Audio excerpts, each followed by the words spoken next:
Hello student. आज हम लोग फिर मिले एक नए टॉपिक में और नई वीडियो के साथ। जो है कि आज हम केमिस्ट्री का एक टॉपिक देखेंगे। आज हम देख लेते हैं कि संतुलित अभिक्रिया जो है उसके लिए समीकरण कैसे लिखते हैं। मैंने बोर्ड पे कुछ समीकरण यहाँ पर लिख दिया है पहले ही, ताकि आपका समय कम लगे और ज्यादा समय में आपको ज्यादा चीजें मैं आपको बता सकूं। आइए देखते हैं। पहला मैंने लिखा है एल्यूमिनियम प्लस कॉपर क्लोराइड, यानी एल्यूमिनियम की जब आप अभिक्रिया किससे कराएं, कॉपर क्लोराइड से कराएंगे तो एल्यूमिनियम क्लोराइड और साथ में कॉपर बनता है। एल्यूमिनियम क्लोराइड और साथ में क्या बनता है, कॉपर बनता है।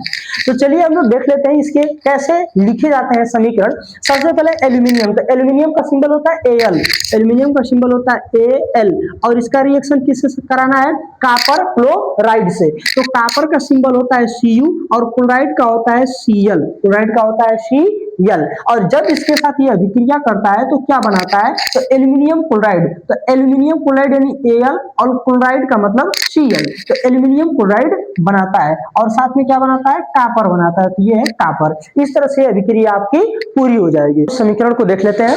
जैसे कि यहाँ पर लिखा हुआ है आपको एल्यूमिनियम कॉपर क्लोराइड और इसका लिखा है एल्यूमिनियम क्लोराइड प्लस कॉपर, यानी कि ये चीज का अगर अभिक्रिया कराइएगा तो ये चीज मिलेगा। तो मैंने यहाँ पर लिख दिया है। अब इसको पहले हम बैलेंस करेंगे क्योंकि अभिक्रिया जो है बैलेंस नहीं है। तो देखिए मैंने यहाँ पर आपको बैलेंस करके बता दिया है कि बैलेंस कैसे होता है। देखिए यहाँ पर जब हम 3 लगा देंगे तो क्लोरीन कितना हो जाएगा, 3 गुना के 6। यहाँ पर मैंने 2 लगा दिया तो क्लोरीन कितना हो गया, 6। अब यहाँ पर 2 लगाने से एल्यूमिनियम की संख्या 2 हो गई है, इसलिए यहाँ पे हम लगा देंगे 2। तो एल्यूमिनियम भी 2, यहाँ भी एल्यूमिनियम 2, यहाँ पर क्लोरीन 3 गुना के 6, यहाँ पर क्लोरीन 3 गुना के 6 और यहाँ पर कॉपर 3, यहाँ पर भी कॉपर 3। इस तरह से बैलेंस होता है। अब इसे मैंने लिखा नहीं है, इसको आपको लिखना पड़ेगा। कैसे ये बनाया जाएगा, देखिए लिखा है मैग्नीशियम, तो मैग्नीशियम का सिंबल होता है Mg फिर प्लस, ये हाइड्रोक्लोरिक अम्ल, हाइड्रोक्लोरिक अम्ल का मतलब HCl, यहाँ पर लिख देते हैं HCl। और जब इसकी रिएक्शन आप कराएंगे यानी इसकी अभिक्रिया कराएंगे तो मैग्नीशियम क्लोराइड बनेगा। क्या बनेगा, मैग्नीशियम क्लोराइड यानी MgCl, ये मैग्नीशियम क्लोराइड और साथ में क्या बनेगा, H2 यानी हाइड्रोजन गैस। अब ये हाइड्रोजन गैस, यहाँ देखिए हाइड्रोजन 1 है जबकि यहाँ पे हाइड्रोजन 2 है, तो हमको इसको बैलेंस करना पड़ेगा। तो इसको 2 करने के लिए अगर मैं यहाँ पर 2 लगाऊंगा तो हाइड्रोजन तो बैलेंस हो जाएगा लेकिन Cl बैलेंस नहीं है, तो Cl को बैलेंस करने के लिए हमको यहाँ पर 2 लगाना पड़ेगा। और जैसे हम यहाँ पर 2 लगाएंगे, देख रहे हैं कि Mg इधर 1 हो गया तो फिर यहाँ पर हमको 2 लगाना पड़ेगा। और इस तरह से Mg2 इधर Mg2, इधर H2 इधर भी H2, यहाँ पर क्या Cl2, यहाँ पर भी Cl क्या 2। ये हो गया अभिक्रिया आपकी बैलेंस। तो इसी को बोला जाता है संतुलित रासायनिक समीकरण लिखिए। तो इस चीज को आप ध्यान रखेंगे। संतुलित रासायनिक समीकरण बोलेगा तो भी ऐसे ही लिखा जाता है और केवल रासायनिक समीकरण बोलेगा तो भी ऐसे ही लिखा जाता है। अब हम लोग आगे बढ़ते हैं, अगला समीकरण को देखते हैं। यहाँ पर लिखा हुआ है जिंक प्लस सिल्वर नाइट्रेट, यानी जिंक की अभिक्रिया जब आप सिल्वर नाइट्रेट के साथ कराइएगा तो आपको बनेगा जिंक नाइट्रेट और साथ में सिल्वर। चलिए लिख लेते हैं। जिंक का सिंबल होता है Zn और इसकी अभिक्रिया कराना है सिल्वर नाइट्रेट से। सिल्वर का मतलब होता है Ag और नाइट्रेट का मतलब होता है NO3, ये हो गया सिल्वर नाइट्रेट।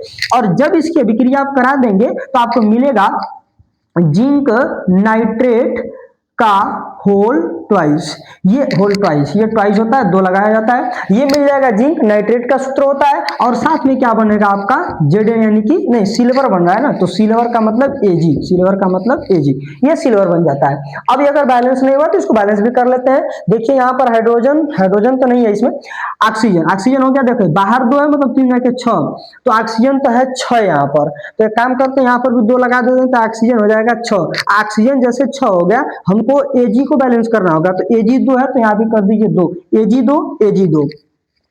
ऑक्सीजन कितना है, 3 के 6, यहाँ पे कितना है 3 के 6। Zn कितना है 1, यहाँ पे Zn कितना है 1। तो ये अभिक्रिया हो गई इस तरह से बैलेंस।